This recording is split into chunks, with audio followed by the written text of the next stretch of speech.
नमस्कार विद्यार्थी मित्रांनो, आजच्या व्हिडिओमध्ये आपण धर्मदाय आयुक्त भरती 2025च्या पहिल्या शिफ्टच्या प्रश्न आणि त्यांची उत्तरे तसेच त्यांचे एक्सप्लेनेशन या व्हिडिओमध्ये आपण पाहणार आहोत.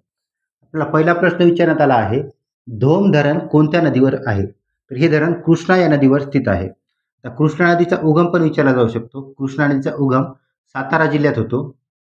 सातारा जिल्ह्यात महाबळेश्वर येथे. त्यानंतर आणखी महत्त्वपूर्ण नदी आहे आपली गोदावरी नदी. गोदावरी नदीचा उगम नाशिक जिल्ह्यामध्ये होतो आणि त्र्यंबकेश्वर येथे. आणखी एक महत्त्वाची नदी म्हणजे भीमा नदी. भीमा नदीचा उगम जर विचारला तर तो होतो भीमाशंकर येथे. पुढचा प्रश्न, राज्याची व्याख्या कोणत्या कलमात आहे? तर कलम 36 मध्ये राज्याची व्याख्या करण्यात आली आहे. आणखी एका कलमामध्ये राज्याची व्याख्या करण्यात आली आहे, ते म्हणजे आहे कलम 12. कलम 12 तसेच कलम 36 या दोन कलमांमध्ये राज्याची व्याख्या करण्यात आली आहे. जो ऑप्शनमध्ये असेल ते राईट असेल उत्तर. त्यानंतर तिसरा प्रश्न, भारतात होम रूल लीगची स्थापना कोणी केली? तर ॲनी बेझंट यांनी भारतामध्ये होम रूल लीगची स्थापना केली. तसेच ॲनी बेझंट या काँग्रेसच्या 1917च्या अधिवेशनाच्या पहिल्या महिला अध्यक्ष होत्या. म्हणजे काँग्रेसच्या पहिल्या महिला अध्यक्ष या ॲनी बेझंट या होत्या. त्यानंतर खेलो इंडिया गेम्समध्ये महाराष्ट्राचा क्रमांक कितवा 2025मध्ये? तर या गेम्समध्ये महाराष्ट्राचा प्रथम क्रमांक आहे. लोकसभा अध्यक्षांना पदावरून दूर करणारे कलम कोणते? म्हणजे कोणत्या कलमानुसार जे लोकसभा अध्यक्ष आहेत त्यांना पदावरून दूर केलं जातं? तर कलम 94 नुसार लोकसभा अध्यक्षांना पदावरून दूर केलं जातं. आता पदावरून दूर करण्याशी संबंधित आहे तर राष्ट्रपतीला पण पदावरून दूर केलं जातं. त्यासाठी कलम कोणता आहे? राष्ट्रपती. राष्ट्रपती यांना कलम 61 नुसार पदावरून दूर केलं जातं. हा पण प्रश्न पुढील शिफ्टमध्ये येऊ शकतो, लक्षात ठेवायचा आहे. त्यानंतर 6वा प्रश्न, सशस्त्र लढा देणारे पहिले क्रांतिकारक कोण होते? तर वासुदेव बळवंत फडके हे पहिले क्रांतिकारक होते.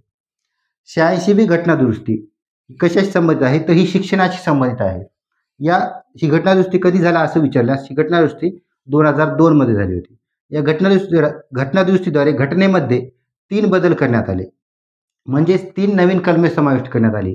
एक म्हणजे मूलभूत हक्कामध्ये कलम 21A यानुसार 6 ते 14 वर्षापर्यंततील बालकांना शिक्षणाचा मूलभूत अधिकार देण्यात आला. त्यानंतर दुसरा बदल म्हणजे कलम 45 मध्ये करण्यात आला.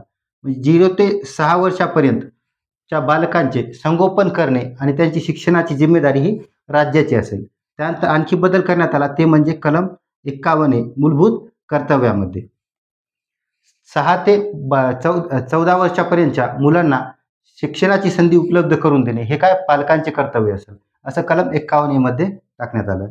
त्यानंतर 8वा प्रश्न, भारत सेवक समाज याची स्थापना कोणी केली? तर गोपाळ कृष्ण गोखले यांनी. आणि कधी केली असं विचारल्यास तर 1905 मध्ये भारत सेवक समाजाची स्थापना करण्यात आली.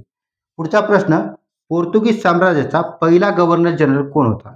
तर अल्फान्सो दी अल्बुकर्क हा पहिला गव्हर्नर जनरल होता. यांनी 1510 मध्ये गोवा हे ठिकाण जिंकून घेतले होते. त्यामुळे त्यांना भारतातील पहिला गव्हर्नर जनरल बनवण्यात आले. कलम 45 किंवा 39 कोणत्या भागात येतात? तर हे दोन्ही कलमे भाग 4 मध्ये येतात. भाग 4 कशाशी संबंधित आहे? तर मार्गदर्शक तत्वाशी संबंधित आहे. मार्गदर्शक तत्वे. आणखी पण भाग विचारले जाऊ शकतात, जसं की भाग 3. भाग 3 मध्ये मूलभूत हक्क देण्यात आले आहेत. मूलभूत हक्क. त्यानंतर भाग 2. भाग 2 मध्ये काय? भाग 2 मध्ये नागरिकत्वाशी संबंधित आहेत. त्यानंतर भाग 1 संयुक्त भारतीय संघराज्याशी संबंधित आहे. भाग 1 भारतीय संघराज्य. चारही पण भाग लक्षात ठेवायचे आहेत.